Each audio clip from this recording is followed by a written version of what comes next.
Moïse reprit la parole et dit : Mais voilà, ils ne me croiront pas. Ils n'écouteront pas ma voix. Ils diront : Le Seigneur ne t'est pas apparu.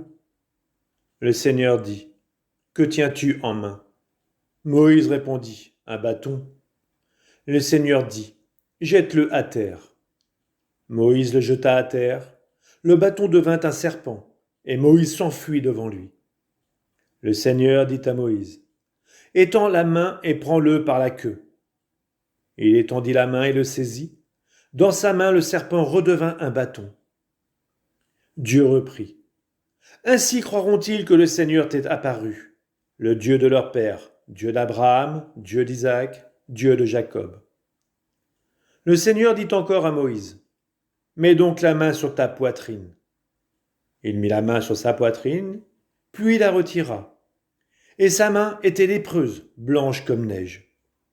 Le Seigneur dit : Remets la main sur ta poitrine. Il remit la main sur sa poitrine, puis la retira. Elle était redevenue comme le reste de son corps. Ainsi donc, s'ils ne te croient pas, s'ils restent sourds à la voix du premier signe, ils croiront à cause du second signe. Et s'ils ne croient pas encore à ces deux signes et restent sourds à ta voix, alors tu prendras de l'eau du Nil et tu la répandras sur la terre sèche. Et l'eau que tu auras puisée dans le Nil deviendra du sang sur la terre sèche.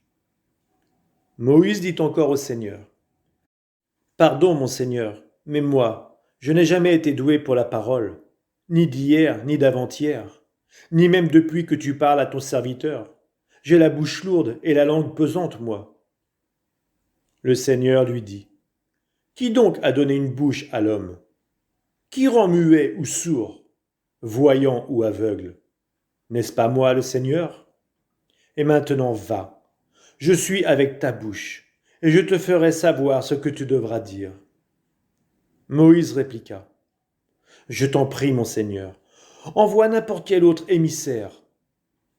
Alors la colère du Seigneur s'enflamma contre Moïse, et il dit : Et ton frère Aaron, le Lévite, je sais qu'il a la parole facile, lui. Le voici justement qui sort à ta rencontre, et quand il te verra, son cœur se réjouira. Tu lui parleras et tu mettras mes paroles dans sa bouche. Et moi je suis avec ta bouche et avec sa bouche. Et je vous ferai savoir ce que vous aurez à faire. C'est lui qui parlera pour toi au peuple. Il sera ta bouche et tu seras son Dieu. Quant à ce bâton, prends-le en main. C'est par lui que tu accompliras les signes. Moïse s'en alla et retourna chez son beau-père Jéthro. Il lui dit : Je dois m'en aller et retourner chez mes frères en Égypte, pour voir s'ils vivent encore. Jéthro lui dit : Va en paix.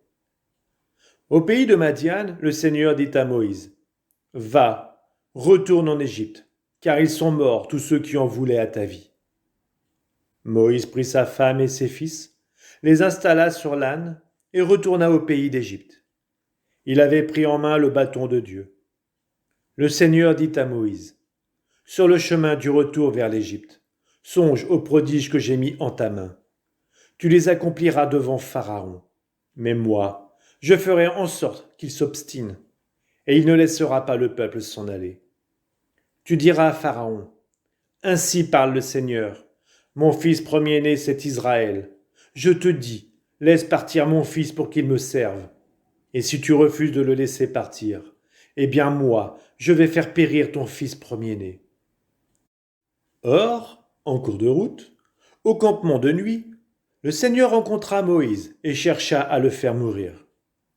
Sipora, sa femme, prit un silex, coupa le prépuce de son fils, en toucha le sexe de Moïse et dit : Tu es pour moi un époux de sang. Alors Dieu s'éloigna de Moïse. Sipora avait parlé d'époux de sang à cause des circoncisions. Le Seigneur dit à Aaron : Va sur la route du désert au-devant de Moïse. Il y alla, le rencontra à la montagne de Dieu et l'embrassa. Moïse transmit à son frère toutes les paroles que le Seigneur l'avait envoyé dire et tous les signes qu'il avait ordonné de faire. Moïse et Aaron se mirent en route et réunirent tous les anciens des fils d'Israël. Aaron redit toutes les paroles que le Seigneur avait adressées à Moïse, Et il accomplit les signes sous les yeux du peuple. Et le peuple crut. Il comprit que le Seigneur avait visité les fils d'Israël, et qu'il avait vu leur misère. Alors ils s'inclinèrent et se prosternèrent.